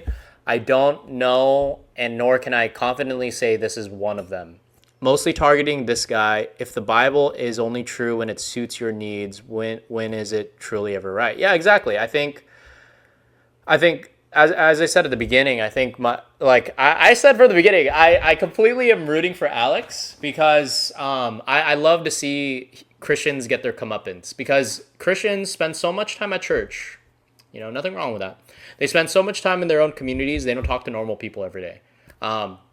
and they've never seen from the other side. And so they just assume everything is correct. They assume everything is right, and they've heard sermons and talks about how to defend against error, how to defend against falsehood, how to against the sheep, the wolves dressed as sheep, all that kind of stuff. But when you have a normal person who's genuinely trying to understand what you believe in, and their actual genuine critiques, and what I think is amazing and good on him, he's very well read. He's pulling up the verses, he's pulling up the text. There are many times where you can't run around and say, well, when we look at the grand scheme of things, we'll look and God will save us and show us that it was all for a greater purpose. So me living right now, who is suffering, and let's say you just suffered through grape, you just suffered through horrible things, you're going to tell me right now that it's all going to be worth it? You don't hear how awful the thing that just left your mouth is? You don't realize that you're basically saying the ends justify the means? You're not saying... And that's my problem, is that I think actually the Bible does has such a beautiful theology, and has such a beautiful story, and has such beautiful claims when you actually are honest about certain things. Like I said, in this situation, I don't disagree, and I have to agree with Alex. We're reading from the same book that God did say those things, but I will say and add, there is the sort of pattern as well. It's not just this and all of it. There's this and. In other words, yes, he said this, but there's also the fact that he gives nations or tribes or groups of people a chance to repent in the same way as he did in every other instance. And so they're saying they escaped. Yes, from their perspective, they escaped, but they were given the chance to escape. They were given the chance to distinguish themselves amongst those who would be judged. In the very same way, in the same pattern, that will end, at least in the theology of the Bible, in the final judgment of earth, in the final judgment of humanity itself. That will be the biggest genocide, but after God's judgment, it's either life or non-existence. But anyways, that's what I would have to say. Do you think it would be problematic? You mentioned the stop jumping around. Stop running away from the question. The point is recorded. If we had a story of the cleansing of the temple, if we discovered some early manuscripts, some version of John, where Jesus goes into the temple, he starts cleansing the temple, flipping over tables, and then he starts beating up children. He just starts punching them. He's so angry. Even this is reported as something that he said, and this is part of the Jewish tradition that basically nobody disputes is at least theologically accurate. Right, but you've yet to demonstrate children being killed in the Old Testament. Yep. You haven't actually shown that. So yes, I would find that to be problematic, but you haven't shown innocent children being killed. You don't need to show it because God said it. Right, but we just talked through all of that. So you think God was hyperbolizing? I think the scribe is hyperbolizing. I think the scribe is hyperbolizing God's command. Okay, fine. So you think that the scribe has inaccurately recorded? I think you're trying to have you're trying to have your cake and eat it too. Again, Alex said a very great critique and a very reasonable and fair critique, and your thing is to say the scribe is are you? So which one is it? Are you saying throughout the Bible the scribes aren't faithfully? The scribes of the Bible, sure, inspiration and all that, but on one hand, are you implying that the scribes of the Bible aren't faithfully writing down what God has inspired them to say or what God said or did? So are you bringing into question the validity and credibility of the Bible, which you so believe in? Or did God not, or are you outright saying God didn't say it? Which one is it? Because either way, you're either saying the Bible, we shouldn't take the Bible as credible, and on the other hand, you're saying that what? I lost it. You're almost saying the Bible isn't credible in moments where it says God said this, when the prophet who the Bible depicts as the voice of God, as the messenger, the literal translation, messenger of God's word, said it, you're bringing into question, and you're now making it incredible by saying, oh, the scribe might be hyperbolizing, or you have to deal with the fact that God actually said it. Which one is it? I know you don't want God to have said this thing and you're bringing up these things, but if this is what's in the Bible, you have to wrestle with that. That's not the same thing, though. I'm not saying the scribe made something up. I'm saying the scribe has a command. So where did they get that command from? From God. It's delivered through a prophet. So did See, where did he get it from? Yes. Leave life, nothing that breathes. This is why I like I don't atheists. necessarily know that I would Man. think that. Yeah, because if he did, then we've got the command to kill innocent children. If he didn't, then we've got a problem of the accuracy of the Old Testament. Why do they look? See, why the fuck is she confused? What he said was completely fair. Anyways, I do want to continue this because this is something I've been wanting to watch. But what's the word? Yeah. So the scribe is writing of events of the prophet who said that God told you to kill and commit genocide. So who's wrong? Who said the wrong thing? The person writing it down? The prophet who said they got this from God? Or God himself who said it? Which one? Or are you just going to throw out the whole process because you just don't like this? Which one is it? Like I said, it's literature, right? So God can say something, and then the recording of the event can employ literary devices like hyperbole, what I think. So the whole Bible. I want to go to Jericho, what you're talking about there, because you talked about that a lot more. All I of think, it for is. example, like with Jericho, we have all the reason to believe that Jericho is a military stronghold. I think that's the case. I think that's historically accurate. And so when we're not like just looking at Israel going in and just. I wonder what denomination this guy is. Like, he's very well read. I've heard for no reason, right? It's a military conquest. I think you'd be hard pressed to find a single nation in all of human history that was founded without violence. I agree. I don't. Right. Totally, That's never happened. I understand why you would say it's problematic that God is instructing that, which I get. God would not instruct that. I mean, my country is thought of as beginning in 1066 with the Norman invasion, right? And it may be. I can imagine there was some report that said that the king was shouting, kill them, and then go. I think I'm going going to let this guy talk. Children, Finish with this guy, and then I'll come back to it next time I stream. But because I want to play some games. This is still part Or, of the eternal well, if I do scripture have of God time to that play people games, have because in there's their some stuff pews, I got to in get the hotel rooms. I don't get know so much done. anymore in secular America.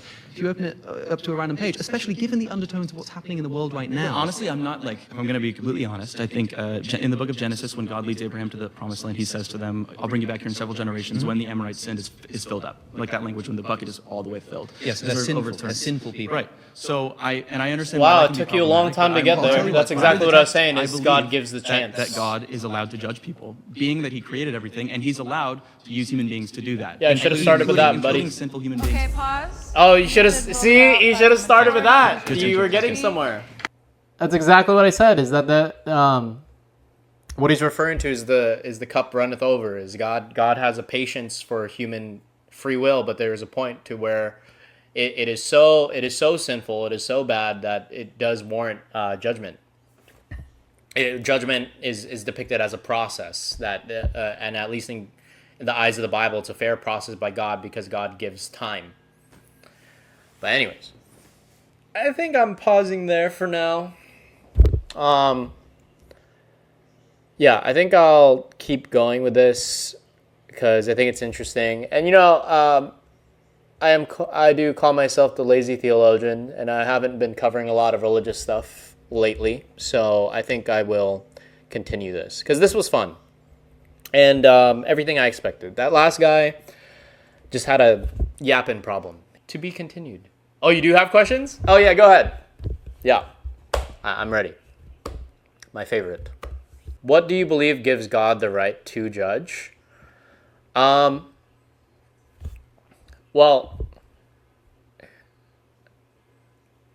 what gives God the right to judge is the same right. Well, I'll put it this way. Is because I was going down a wrong route. Let me go down this route. At the basis, without God, there is no life, because God is the full and entire giver of life. In other words, in my theology, everything that lives, any life that lives, only lives by God's will. In other words, regardless of whether you believe in God, in my view, the life we have, you have, everyone has, is due to God giving that life. Now, the reason why I set it up that way, or I had to establish that first, is because that right, that life that is given, we have no rights to it in the first place. It was given in the first place. It's not something that just happens. It's something that was given. It's not just we live and that's the end of it. No, in my view, all life is given. But the reason why I said originally didn't like the natural progression of what I was saying is because, oh, God gives life and he has the right to take it away. I don't agree with that. Like, sure, he has the right to judge, but I mean, if it is true that God is a loving God and God is a fair God and God is merciful and loving, that means that God does everything he can for us, once he's given us that life, for us to keep that life and to continue living, which is why there's the proposition of eternal life. But so now going to, with that being set up, what do you believe, to the question of what do you believe gives God the right to judge, is because, and I'll use the example C.S. Lewis gives. I believe it's in the book Mere Christianity, but he gives the example of, if you are, what's the word? If there's a river, right, and call that river like your source of life, right? It's not necessarily the source because the river comes from an ocean. Now I call that ocean, and C.S. Lewis calls that ocean God. The river, the source where the river is flowing is coming from somewhere. If you block that river, what happens to the river? The river ceases to exist. So, in my view, when we choose not God, we are also simultaneously choosing not life. Because God gives us free will, that means we have the choice to live a life outside of him, but the problem is there is no life outside of God. Because without God, we won't have life at all. And in a way, it's almost pretentious, or not pretentious, it's entitled that God should continue giving us life, whereas we made the free will choice to choose without him. Again, I don't believe in hell. I think it just turns to non-existence. So the reason why I set all that up, and sorry if it's a lot, it's a lot, and you can obviously ask for me to clarify anything, but the reason why God has the right to judge is because he has all the right to withdraw that life, because it's the same as him withdrawing himself from a place or person who doesn't want him. And that's all. So when we talk about judging, I don't see it as you deserve to live, you deserve to die. The Bible is a lot of relational language and I use the commandments as a big example. Is the commandments aren't told in the language of commands, they're actually told in the language of ifs. In other words, without getting into the nitty-gritty of the language and bothering you with that, it's not directly saying do this or else. It's saying if you loved me, you were to do this, which is what Jesus says later on in the New Testament, where he says, if you love me, keep my commandments. In other words, the commandments are a sign of character that shows that you love me. In other words, it's very relational. In other words, if you want to have it's like any relationship. If you want to have a relationship with me, therefore you would be doing these things. In other words, in any relationship, if you love me, you wouldn't cheat on me. If you love me, you wouldn't lie to me. If you love me, that's why the things are do not murder, do not lie, do not steal, these are indicators of not necessarily don't do this. But if you are true, this is why I also, again, goes to what I said earlier of why I think atheists will and can go to heaven, is because the commandments are more signs of character than commands. So in essence, again, why does God have the right to judge is because he gives us the right to choose. And that's it. So all he's judging isn't do you deserve life, is whether it's more do you want life? Do you want to live life with me? And if you don't, then you are willingly choosing to cut off your own source. Of course, feel free to ask me any follow-ups to that, because that was a lot to set up. But I'm trying to condense it as I'm answering it. But to condense it down, is he has the right to judge, because he gives us the right to choose. And his judgment is predicated on on the choices we've made. And I see it akin to why, in a similar sense, if you have a partner who's lying to you and cheating on you, I don't think it's wrong. I don't think it's wrong to say you have chosen to live life without me. And that's the same language God gives in the Bible to, for example, the Israelites. When he calls them out, he describes himself as a jealous lover, somebody who wants you all to himself. And it's interesting that the Bible consistently depicts him that way, as somebody who wants you all to himself because he just loves you so much. That sort of language, which to me is the beautiful part of the Bible, is that he's like a partner who wants a monogamous relationship with his follower, with his worship, with the worshipers. He wants a relationship with them, which also happens as a consequence to give them eternal life because he is life itself. But he calls out the Israelites for being complacent, for constantly cheating on him and with the other nations, with other cultures, with other religions. That's what he's concerned with them essentially cheating on him. And it's something we can all relate to on a human level, but we don't really, with all these Christians who are terrible at defending it, I'm not really trying to defend it, I'm trying to help understand it. Because I think in the way I've described it now makes it make a lot more sense. Is if you choose by your actions in the same way in a relationship, if your partner is constantly cheating on you, if your partner is constantly lying to you, they don't have to say it. They've shown through their actions they don't want to be with you. They seem a lot happier outside of you.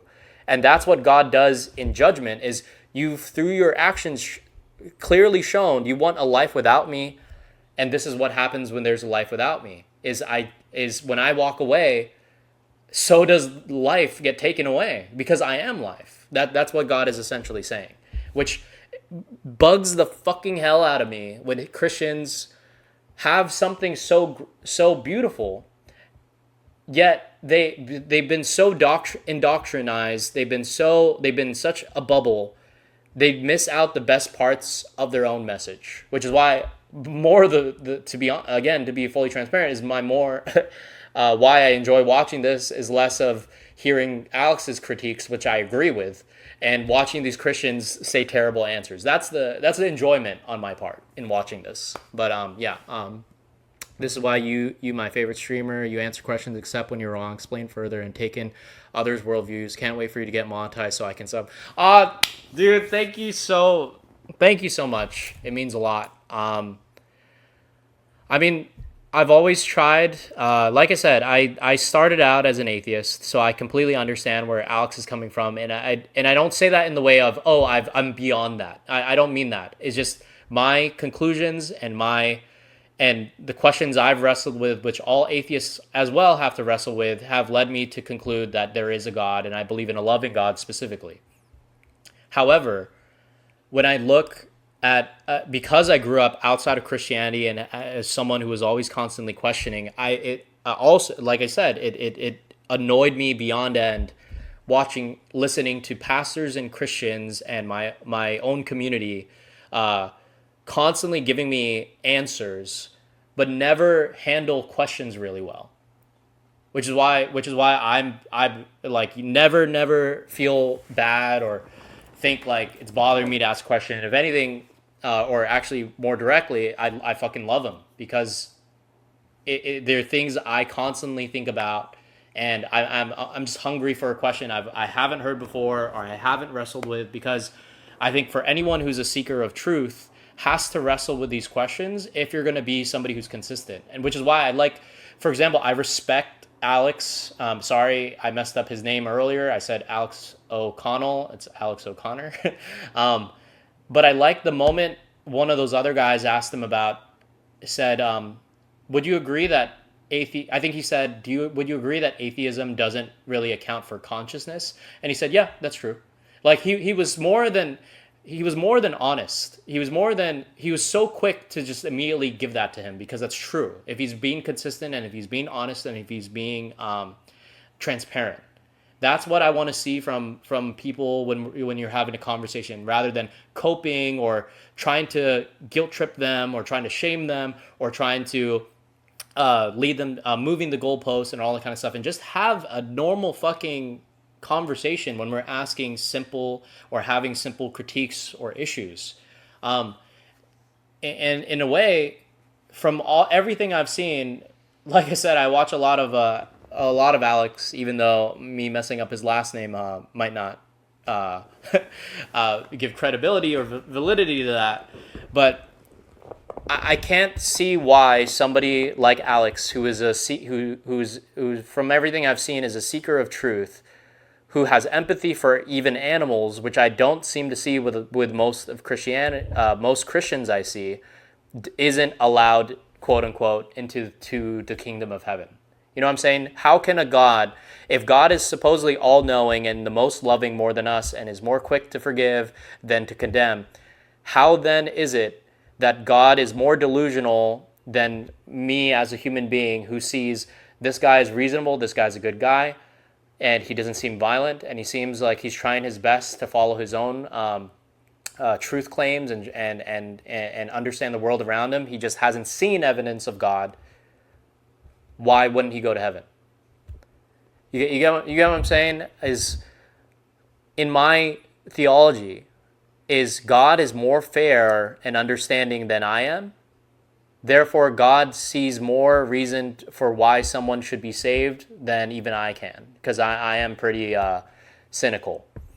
So that's all. That goes back to what I said earlier before about why I think, why I believe that atheists also will go to heaven, and if not, more atheists and agnostics than Christians will go to heaven, because Christians tend to be egotistic. Christians tend to be on their high horse. Christians tend to be similar way. Again, when Jesus came to earth, who liked him? The Gentiles, the non-believers, or the believers, the Jews? Oh, I think we all know that answer. I think it was the Jews who crucified him, who were supposedly the chosen people who were given the Bible.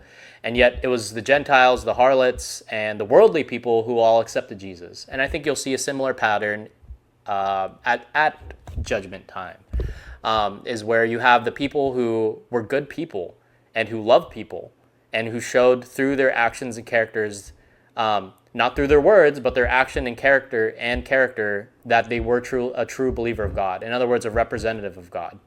So far from as much as I've watched, it is a big Alex W and very much earned. It amazes me, as somebody who started as an atheist, I came into, when I first became pastor, I started going in with a ton of questions. I would speak on things that people had already talked about, like parables that people already talked about, but I felt they missed the point. I felt that they missed out on a lot of what it was trying to get out from a literary structure, from a literary point of view, from a literary and cultural and historical point of views. And I would most of the time say, most pastors talk about this in this way, but if you look at this here and here, I really don't think that that's the message here that it's trying to get at.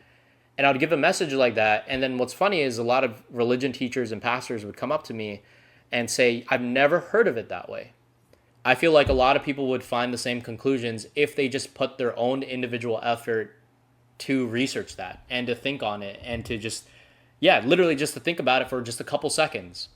Read the story, which tells me most people don't actually read the Bible or read or learn about whatever it is they think they believe, and they just listen to authorities on it who aren't transparent with them on what they're saying.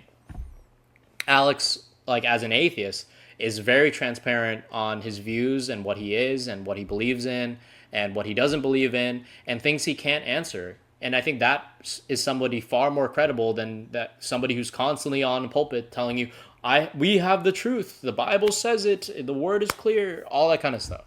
That just makes me roll my eyes, which is, again, why I'm not really in that scene anymore.